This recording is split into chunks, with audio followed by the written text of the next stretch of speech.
Welcome to Mormon Book Reviews, where an evangelical encounters the restoration. I am your host, Stephen Peinecker, and I want to welcome a very special guest to the program. I've had other evangelicals on, but what makes this so unique is this is one of the first guests that I booked as a direct result of my appearance on Mormon Stories. Leah Merritt, you are a student at Brigham Young University, and you reached out to me. Welcome to the program. Thank you so much. I'm so happy to be on. So we had a conversation last week, and she said she was very interested in hearing my story and thought that this would be a great platform to kind of tell her story. And this is the convergence of evangelicalism and the restoration. And to me, you're at ground zero because you are an evangelical. Yep. You're one of only a few dozen, right, that are at the school? Yeah, it's that. Wow, pretty cool. So why is an evangelical at BYU? That's the question probably everybody wants to know. But before we get there, I want you to tell me a little bit about yourself, where you're from, your background, and what got you interested in Mormonism. So I am from Lawrence, Kansas, home of the Jayhawks. And so I grew up in a college town. I was not sure I wanted to go to college. I knew I wanted to leave the Midwest, and I actually planned to go to the University of Maryland. My senior year, some plans fell through basically, and I had been feeling like I should go to BYU, which is something very typical for a BYU student to say. Despite not being LDS, I had somewhat of that same experience where I felt like I was supposed to be going to BYU, and I thought that's crazy, and I will never do that. And then here I am. Pretty wild. So you had this calling to go to Brigham Young University. Now, we got to figure out what led you to that, like what caused you to be interested in Mormonism in the first place, and maybe just how you actually ended up feeling that you had that calling. So I actually grew up with some close family friends that were Latter-day Saints. We knew several people in the ward, and we're still good friends with them. So shout out to them if they're watching this. I was really interested just in learning about other religions, and I hit a point in my life, my senior year of high school, where I realized I didn't know what I believed. I didn't know whether I believed what I had been raised in. I was raised in a Presbyterian church, or whether I believed something else entirely. And what was important to me was knowing what was true, not what was comfortable for me. And I thought that a good start would be to study the Latter-day Saint Church and just start to understand things from there.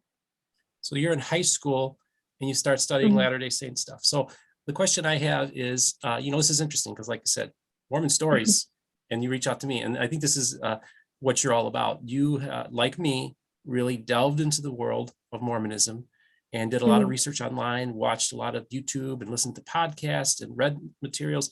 Maybe just talk about what was like your initial foray into studying Mormonism. Like where did you go first? Were you looking at anti-Mormon stuff, or were you looking at, faithful stuff? Tell me a little bit about some of the stuff you were engaging. Yeah, so I had recently gone through a book with some people from church called The Case for Christ. And the one thing that really stuck out to me from that book was that at the beginning it talked about being an unbiased audience for different sources. And so my concern with studying a new religion was that I actually didn't want to only listen to anti-Mormon per se sources. I really didn't want to learn things from one side, even if it was the side that was going to give me a confirmation bias. And I thought it was really important that I would be able to look at things more objectively.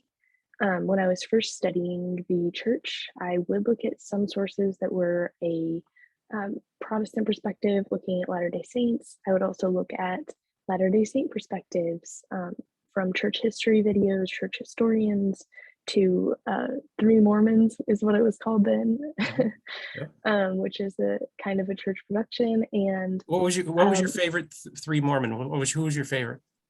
Oh my goodness. Is it Kwaku? Let's go with Kwaku. We can give Kwaku a shout out on here. Shout out to Kwaku. Great. Yeah, so yeah, I wanted, whenever I felt like I was getting biased towards one side or the other, I would take a break and make sure that I was set up for the next time studying. That's great. I love it. I love it. So of course, I was obsessed with Mormonism since I was like a 7, 8-year-old boy, but it was really in high school is when I first started collecting. So we were probably about the same age when we started really engaging, like studying it and stuff like that. Now, of course, I come from the pre-internet era, so I had to go to libraries and do things the old-fashioned way to study.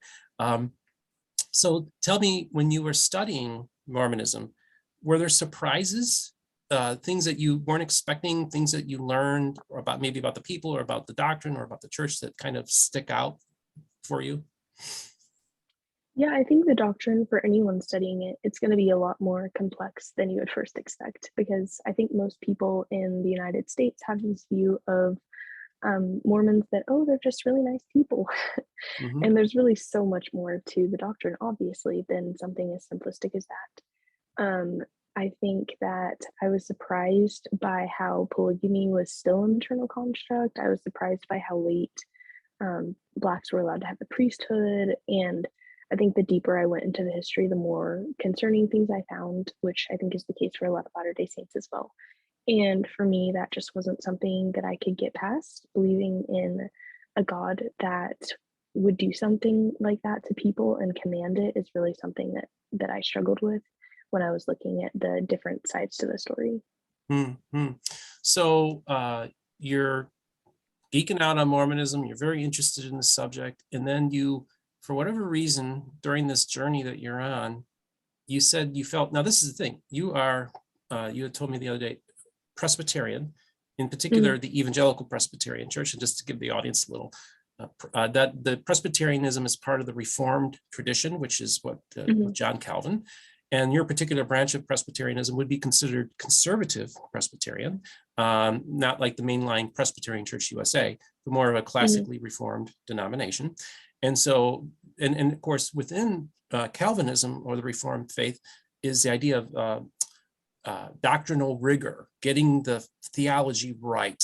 Everything has to mhm. be correctly, and that's kind of what they're known for. So here you are, you've been trained up in having like a Calvinist worldview, and this is what I tell people. Yeah. I say, I used to be, I'm no longer a Calvinist, but I still think like one, if that makes sense. It's still highly Mhm. analytical. So you probably are still kind of thinking like a Calvinist as well.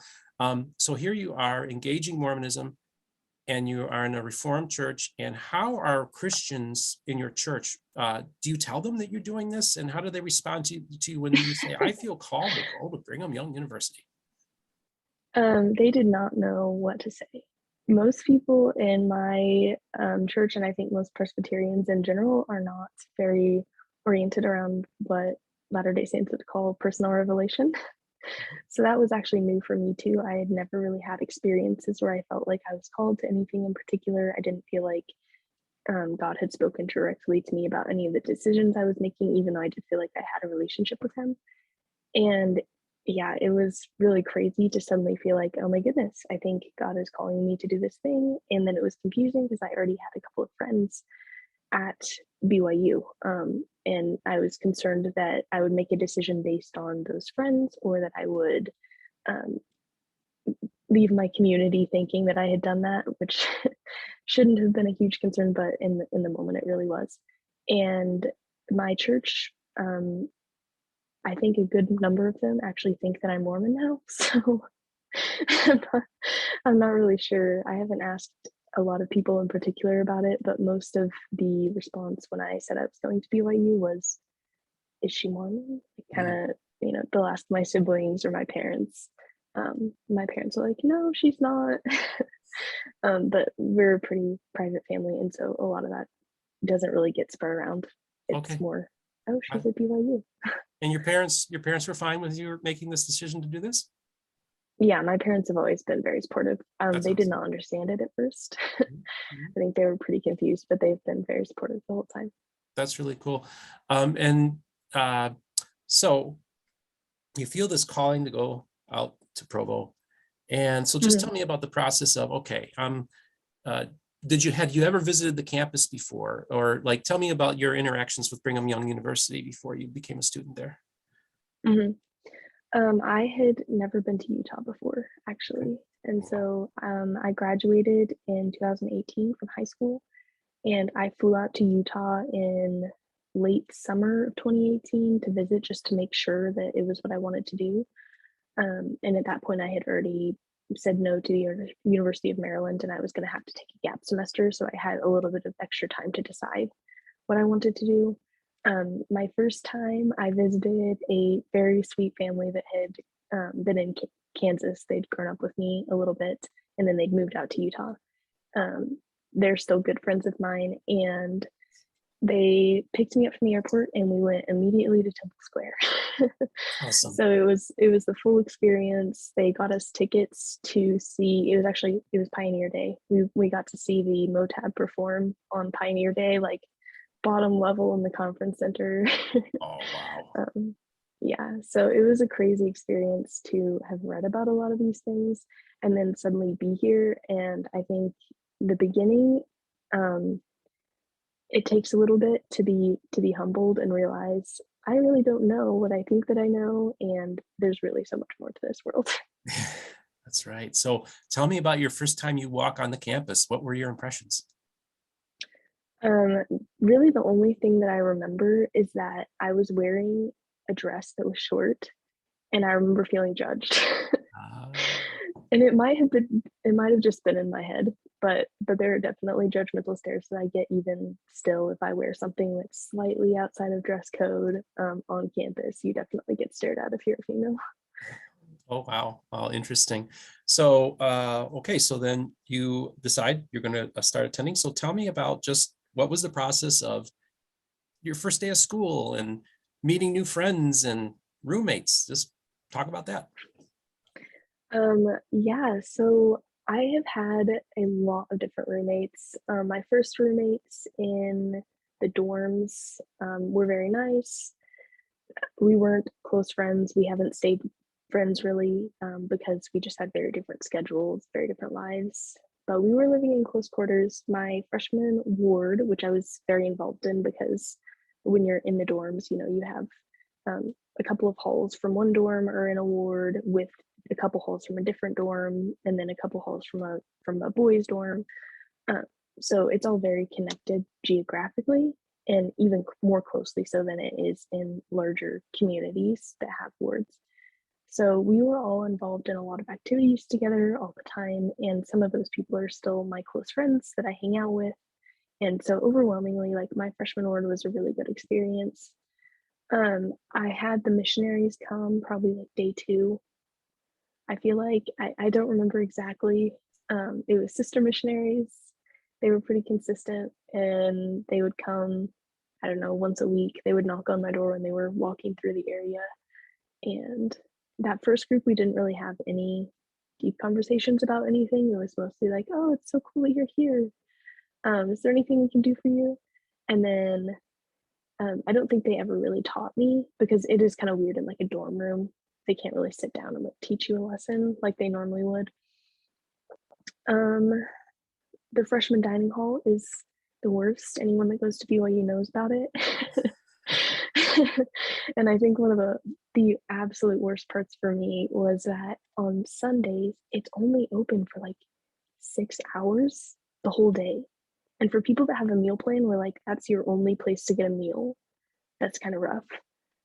Especially because you're not supposed to go out on Sundays. So if you're really following the rules, then you get like one meal a day on Sundays. And if it's a fast Sunday, it's open for like 3 hours. So So would you say that, okay, so you come there and you're meeting new people. Do you just go out, like, are you going around wearing a cross saying, hey, I'm an evangelical? I mean, how did you introduce yourself? I like to be pretty open about my differences from the start just because there's awkward things that come up.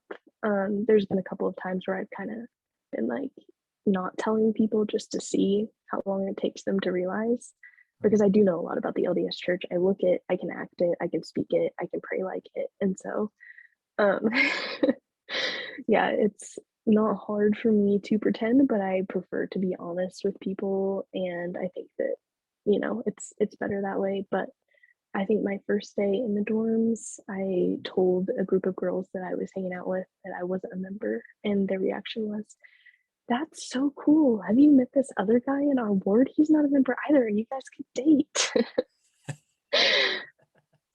We're going to get to dating and that in the Yeah. conversation as well. Um, so what you basically, it sounds to me like you were warmly embraced. Yeah. Yeah, I really was. There's always moments where you are feeling left out or not fully understood, but for the most part, everyone was very welcoming, and I still get along with all those people my freshman year. So And would you say for the most part it was genuine? for the most part, yeah. Okay, very interesting.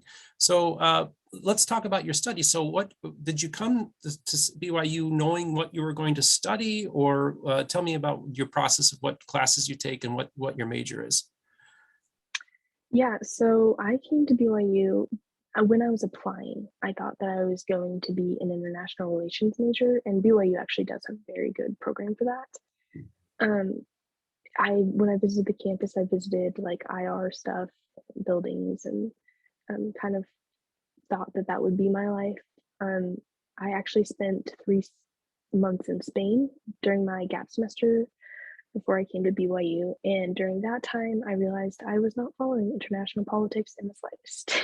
So Hmm. I kind of looked into other opportunities and decided that I wanted to try something in the medical track. Um, at first, I wasn't sure if I wanted to do nursing or to try and be a doctor. So I talked to some advisors at BYU, and they asked me why I wanted to be a doctor. And I was like, to help people. And they were like, you should not be a doctor. And I was like, I'm going to be a doctor. So, so that's kind of where I started. But really, it came down to some of the classes I was taking and how they impacted me and made me want to just go all the way with medicine. Wow, no, that's really something. So yeah, so now is it neuroscience that you're studying? Yeah. And how is that? I mean, that sounds like that's pretty like very up there. Like that must be very complicated and very challenging. Yeah, one of the great things about neuroscience is we really understand nothing, Mm, which makes it more complex and less complex at the same time. mm, The textbooks are changing like every 2 years, I think. mm. It's ridiculous, but it's a really great field to be part of and just learning the different receptors, what they're doing in our brains. And I think it's really applicable to just our general lives as well. So even if I don't end up a doctor, I will be really happy that that's the major that I got. So do you do you ever attend services? Like when you first get there, did you attend like weekly services at the ward, or did you attend Christian churches? Tell me a little bit about that. Yeah, so my first semester at BYU, because I was only in the dorms for one semester, I attended my ward every Sunday and then I would drive to my church afterwards. So my policy is if my roommates go to church at the ward, then I will go to the ward with them. That lasted for about a year and a half. And then the last couple of years, the roommates that I've had have not gone consistently to the ward or haven't been interested. And so I haven't been going as often to the ward. But my policy with ward, I will do ward activities, but my policy with going to church on Sundays with the LDS church is that if I'm going to go, it has to be before my service in a different town. So I have to be able to get there, which means usually, 9 a.m. sacrament meeting if I can make it to that. Hmm, hmm. And did any of your roommates ever attend church service with you at your church? Yes. I'm trying to think how many of them have. I know my second set of roommates, I think 4 or 5 of them came with me once, Hmm. and it was really fun. I enjoy inviting people to come with me, not even as like, I think people in the LDS church, they're like, oh my gosh, someone's coming to church. Are we going to convert them?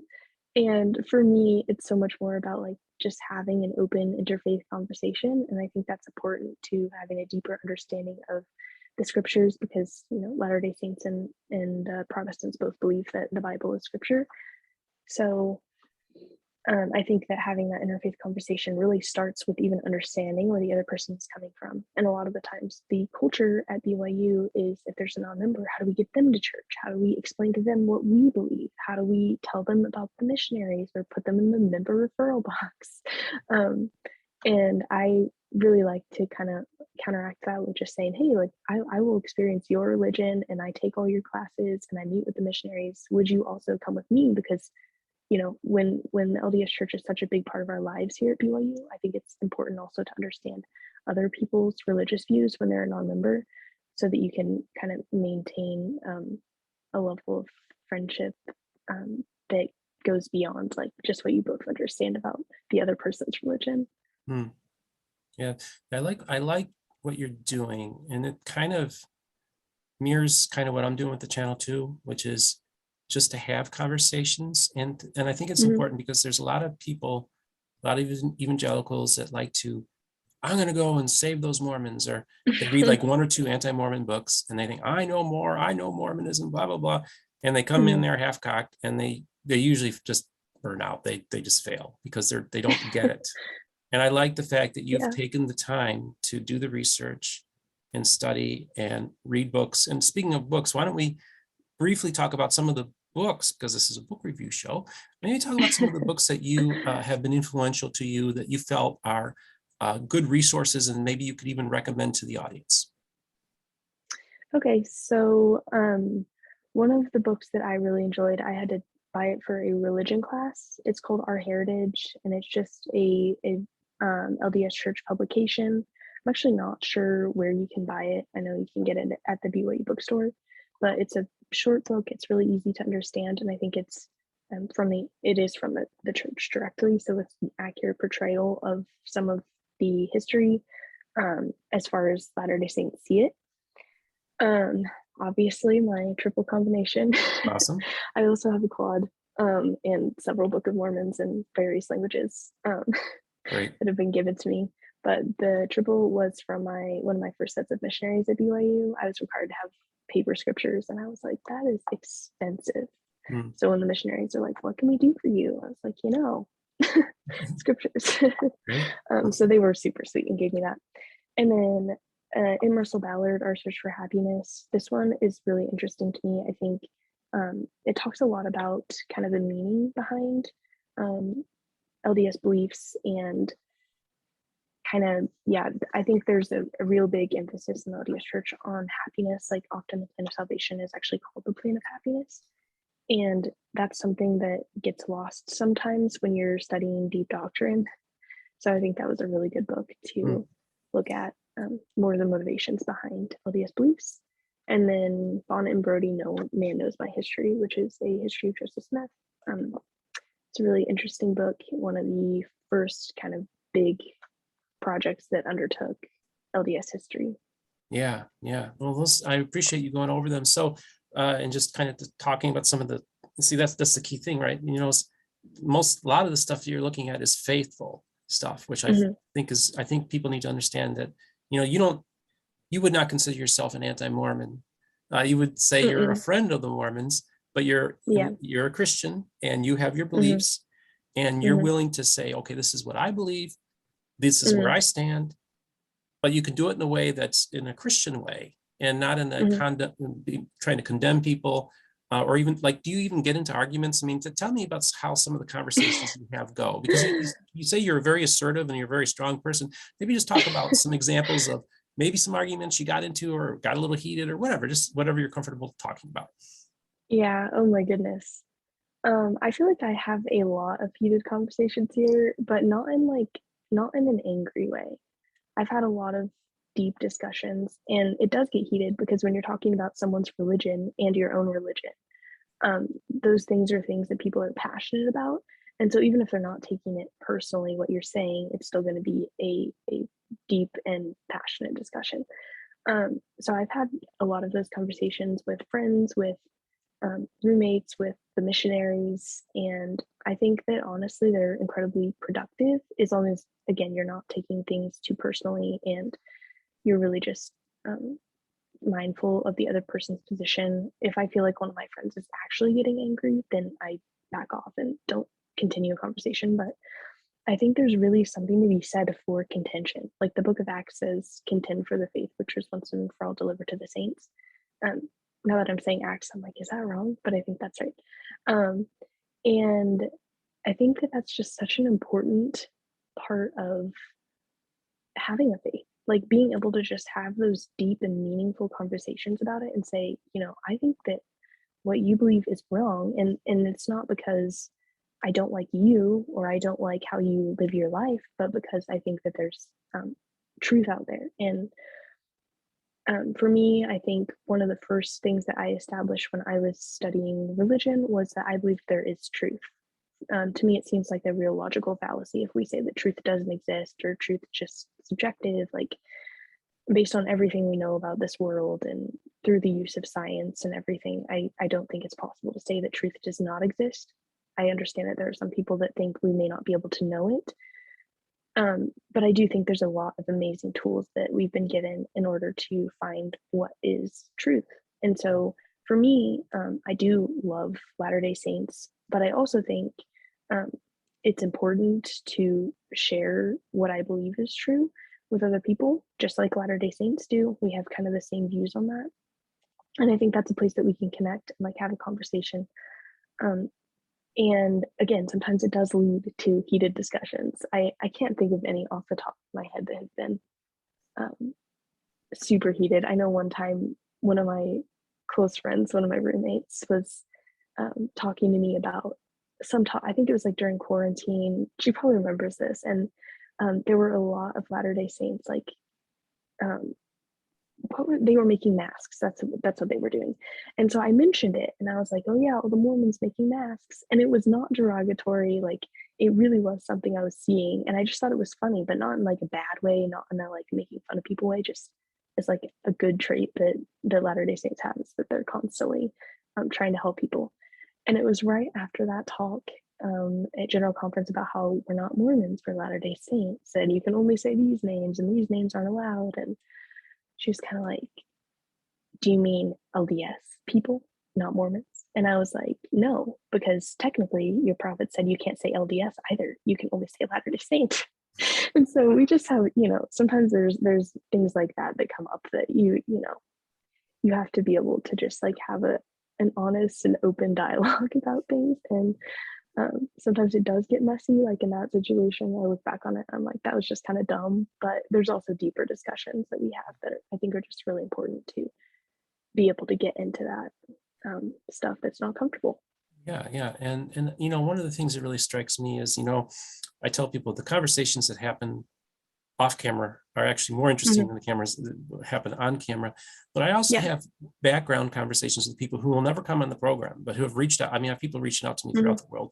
And many of them, ask me questions about, my faith or experiences I had. Like I come from the charismatic tradition. So like, what's it like to speak in tongues? Or, they're very curious about where I'm coming from.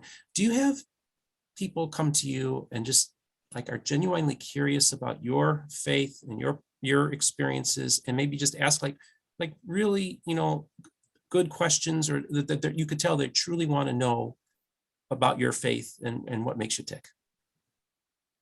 Yeah, and it's really interesting. It's actually very common at BYU that people will do that. And I think part of it is that many BYU students have come from more Protestant areas. We have a lot of people from Texas, California, Arizona, and some of those places have like very big Mormon communities, but there's also areas obviously that you're going to have people from that are overwhelmingly Baptist, Methodist, variety of Christian denominations, and most of their friends have been that way. And then they come to BYU and they're like, all of these people are Latter-day Saints. Like, I don't like this.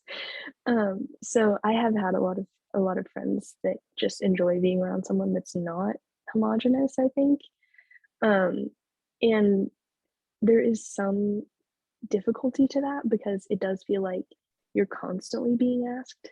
Because I do appreciate it, and I will never say no to someone when they ask to have a conversation or when they start a conversation about faith. I think it's an important topic, and there's only so many of us here that have this perspective, and so I don't see it as like an offensive thing or even a bothersome thing. But it is difficult to be one of the very few people on campus that has a different perspective, because I think people really do hunger to hear other perspectives, and then that ends up being kind of your time and energy. And when it's something that both sides care about, it's important to portray it in a way that is fair to what you believe, without being mean to the other side. Of course, I believe truth is truth. So I'm not going to compromise on truth to make someone feel better about themselves or to feel better about their religion. Um, that's something that I will never do. But yeah, of course, there's kind and tactful ways to discuss things, and also less kind. Yeah, and speaking of which, have there been attempts? I mean, like, have people made real aggressive? I don't want to use aggressive, but people have really made attempts to convert you. Has that happened often? Is that something that happens frequently, or is it just something that happens not at all? Um, there's kind of a couple aspects to this. I think that right before all of my friends my freshman year left on their missions, there was a few people that were kind of gung ho about it. But I also am, like I said, I'm um, very strong in what I believe, and I'm having conversations about it constantly with people. And not me bringing it up, but people asking about it and just coming up in conversation. And so I think most people were aware of what I believed and also what I thought about different LDS beliefs or the LDS church. And so most of them didn't even try Hmm. because I think it's a lot harder for students where they might just be, oh, I don't really know what I believe, or, well, I kind of believe this, and just won't just take a stand for it. And there's nothing wrong with that. Like, my personality is just um, strong, for better, for worse. And so it wasn't as much of an issue for me, but I have told a handful of people, I'm always like, well, if I ever do get baptized, you can be the one to baptize me. Now I can never get baptized because there's like 5 of them. That's great. That's great. Um, and what kind of, just so I want to know, like, if are you, like, since there's very few of you, like, does pretty much Mhm. everybody at campus know you're the evangelical, like, you've taken your stand? Like, how do they perceive you? Are they afraid of you? Are they not sure how to deal with you? I mean, how is, you say you're strong, and you take your stand. Give me an example of what that looks like. I think it's just honesty more than anything, because there's a lot of people that are too afraid to say what they really think about certain things in the church. And so if someone's trying to have a conversation with me about the church, and I'm like, okay, sure, let's have a conversation about it. And then they ask, oftentimes, well, why aren't you a member of the church? And one of my first reactions to that, because it's the truth, is like, I don't believe in a God that tells men to marry 14-year-old girls, regardless of the cause. I don't believe in a God that says that people cannot go to heaven or the highest level of heaven based on the color of their skin. I don't believe in a God that gives prophets that say horrible things about other people when they're proclaiming to speak for God. Um, Obviously, prophets in the Old Testament made mistakes, but I think there's a really big distinction between LDS prophets believing they were speaking for God when they were saying absolutely horrible things about other people, and when Old Testament prophets were making mistakes in their personal lives and were not claiming to be speaking for God at those times. Um, yeah, so I hope they're not scared of me. That would be terrible. I would feel so bad.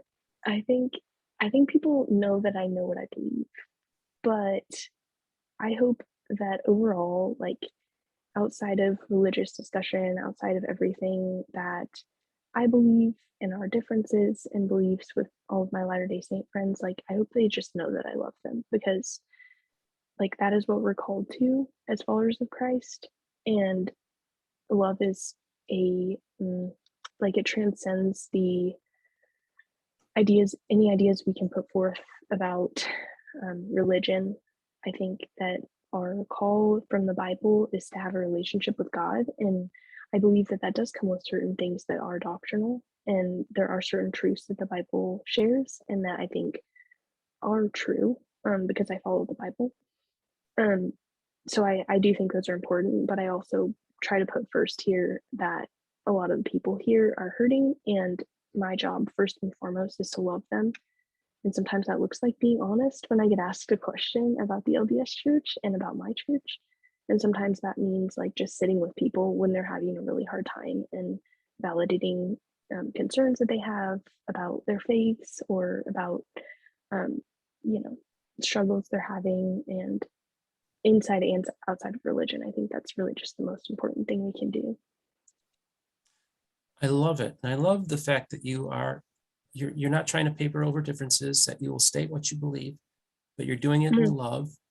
I kind of feel that I'm kind of doing the same thing, like this is what I believe. But we Mhm. can still have the conversation. I think it's really awesome what you're doing. I want you to tell Thank you. me, um, just in this positivity thing that we want to have going, tell me Mhm. like 2 or 3 or 4 of like your favorite things about Mormonism.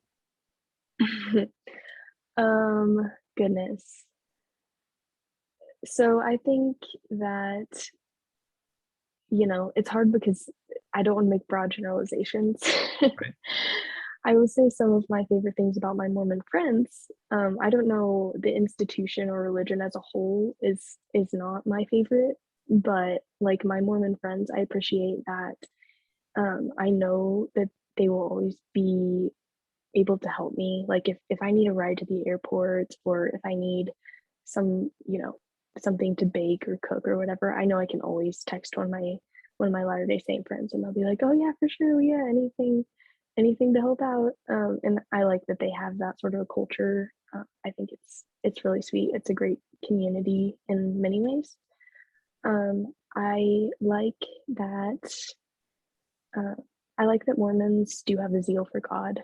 I think that there's something to be said for people that have beliefs and that stand up for them. And even though I don't agree with those beliefs, and I think that they're wrong in many ways, I think it's good to acknowledge that, part of that is a good thing. Like, it is good to care about what you believe and care about God.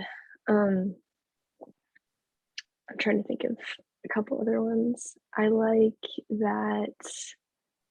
Um, I like that the community is kind of based around activities. Like sometimes they're annoying. Like any BYU student will tell you, like, oh, not family home evening, Um, but really, there's a lot of activities that are just a fun way to get to know people, and I like that we kind of have a community that's based around that. And then lastly, goodness. Oh, I like that they know a lot of languages. That's kind of fun. There you It's what? kind of funny. They know a lot of languages Oh, because of okay. missions. Oh, okay. So it's kind of fun to be at BYU. Of course, it's a little bit nuanced because a lot of the times people will come back from their missions and like they know how to talk about the gospel in their mission language, and sometimes not a lot else. Um, but it is really fun to be able to be on a campus where I know, if I have a friend that only speaks a certain language, oh, I'm sure there's someone here that can also speak it, and it's really fun to be able to have that experience here. That's really cool. I like it. It's so funny because about 6 months ago, I went out on some forums on Facebook saying, "Hey, does anybody know of any evangelical students at Brigham Young? Because I really want to talk to them." And I think it's so cool that I got one, and this is really, really cool. So I'm enjoying this conversation immensely, getting Thank inside you. baseball. So this is great. Let's talk a little bit about, okay, you obviously you have lifelong friends Mhm, that you are getting. definitely. Tell me about what is it like to be a single female um, Mhm. at BYU? Maybe talk a little bit about your dating life. Oh my dating life does not exist, but I can say many things about dating at BYU. It is an experience, and I think even Latter-day Saints have certain issues with the dating scene sometimes. It's crazy. Like there there are so many cultural things here you just would not believe. Like a lot of guys, even some of my friends, like had a schedule when they were not dating one person. They were like trying to find someone to date long term. They would go on dates with many people, and so um they would have like a plan of like, all right, I'm gonna go on a date Monday, I'm gonna go on a date Wednesday, I'm gonna go on a date Friday, and they have like a budget for this stuff because that's expensive. Um, I have had guy friends that have been like, well, I just broke up with my girlfriend and I don't want a long-term girlfriend anytime soon, but I need to stay up on my dating skills. So I'm gonna keep going on dates. Um, yeah. So it's very, very weird. I've been asked on dates as like a favor. Like one time I found someone's wallet on campus and I was able to return it to them and they were like, "Can I take you on a date?" And it was purely just like a nice thing to do, like a way to like buy a meal for me basically. And so I appreciated it. It was a nice gesture and we had a fun time, but it wasn't um something that I don't think would happen at like another university probably. um yeah, so my experiences, like I said, I haven't been on a ton of dates here. Sometimes I wear a ring on my ring finger so that I don't get asked out because, first couple days of the semester, sometimes the guys are just nonstop. Like they're just ring checking everyone and looking for Mm. for someone to go on a date with.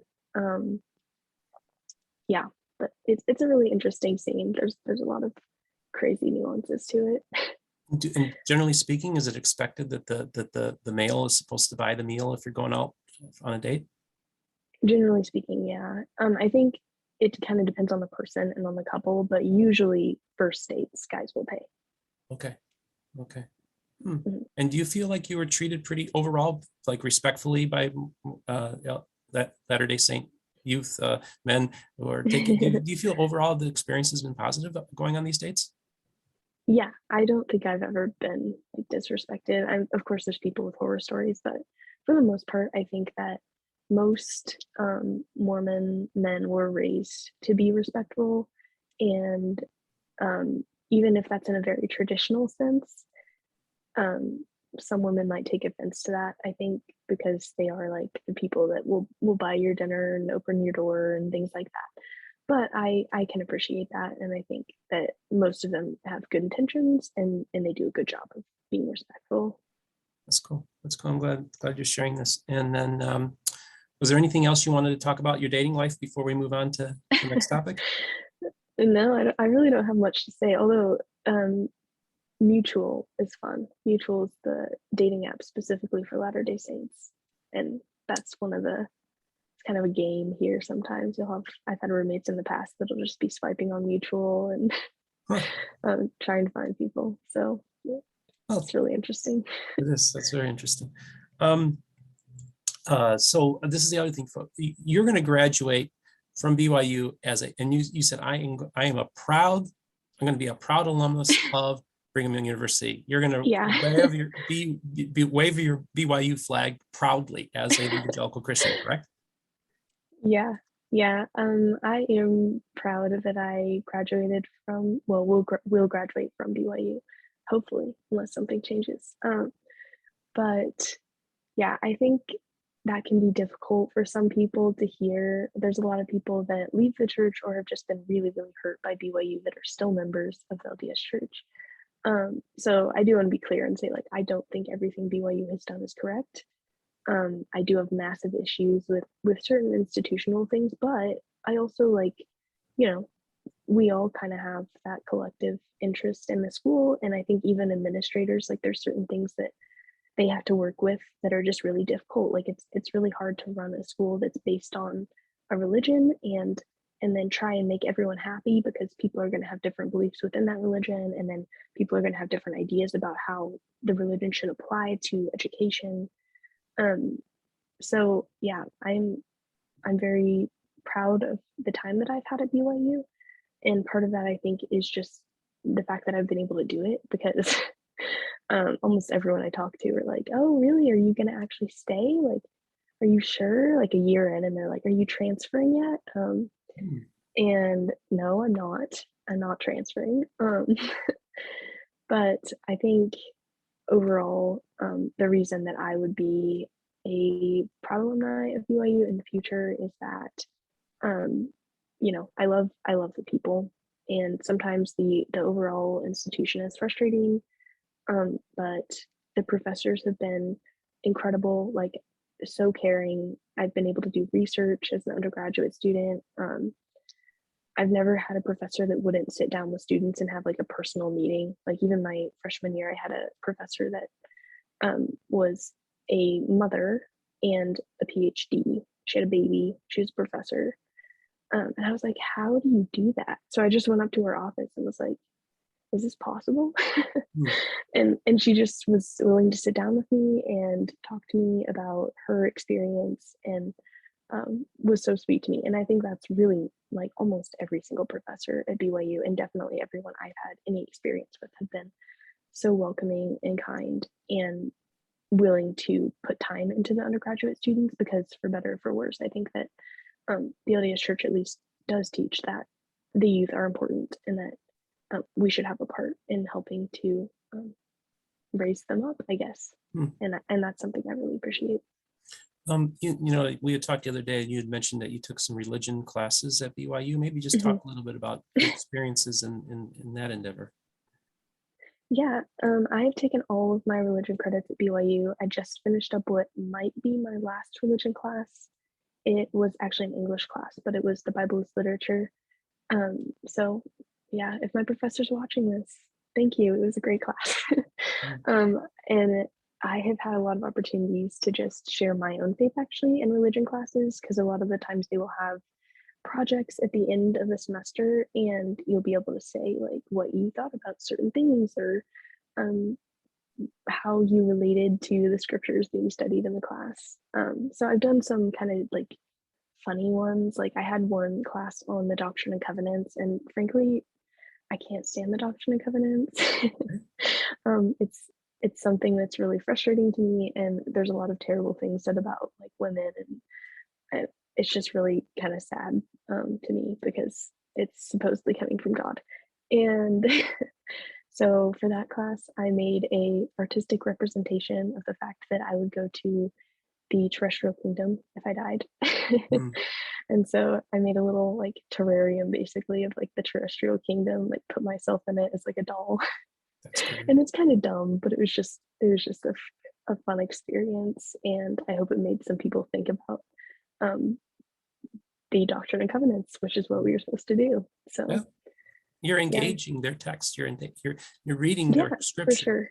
And you know what, folks? Sometimes you read scripture, not everybody's going to buy into it or accept a lot of it, but at least you are having a conversation with Mormon scripture. Yeah, for sure. Yeah, and I think it's important, like that I read it and know it, and every BYU student, every person that lives in Provo, Utah, or in Utah County, like not everyone has the time or energy for that, but because I'm in constant relationship with a lot of Latter-day Saint friends and even ex Latter-day Saint friends, I think it's really important that for me personally that I understand the scriptures and where people are coming from. And so that's been a really big part of my journey here. That's great.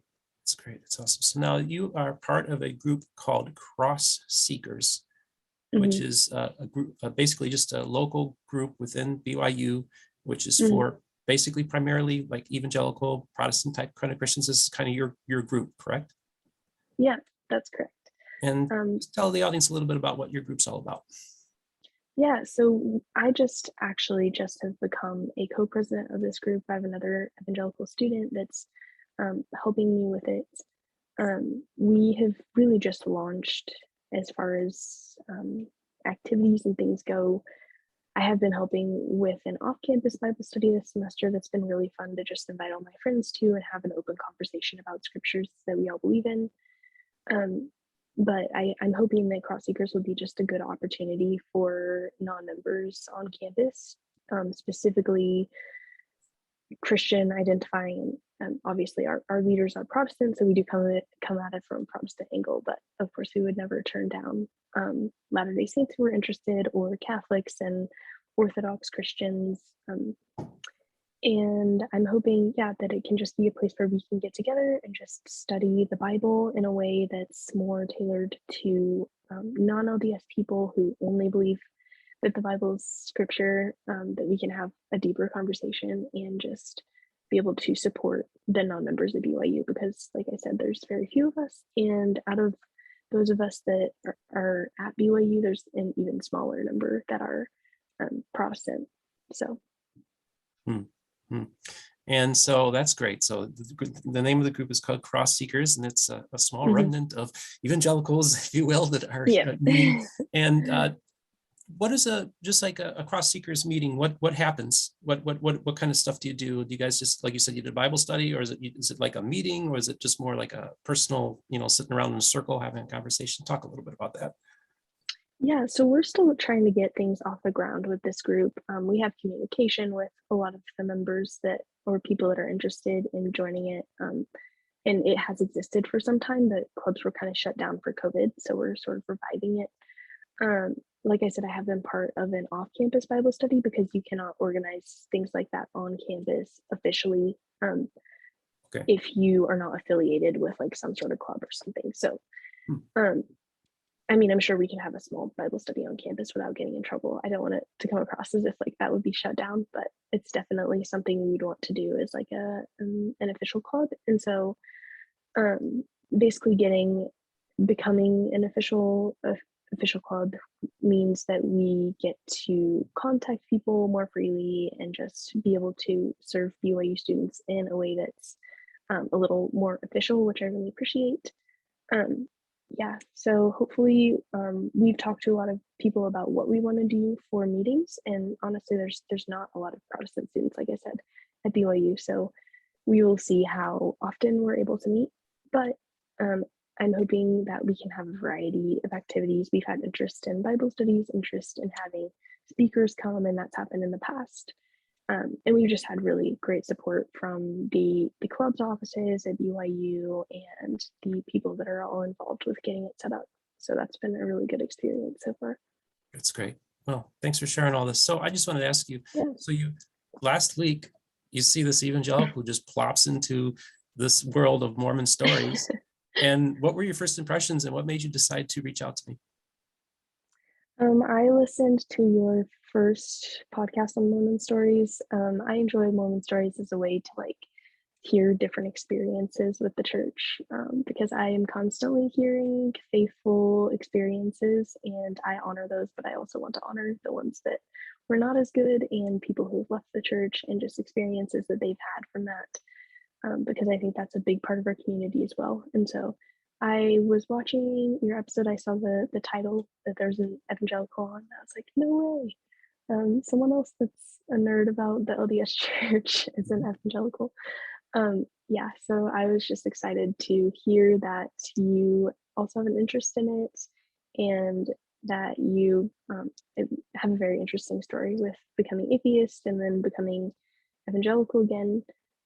I think it's so interesting to hear just people's religious journeys and how they come to the faith that they're part of, what they believe truth is, and how they define truth and come to conclusions about what truth is. So I really enjoyed that.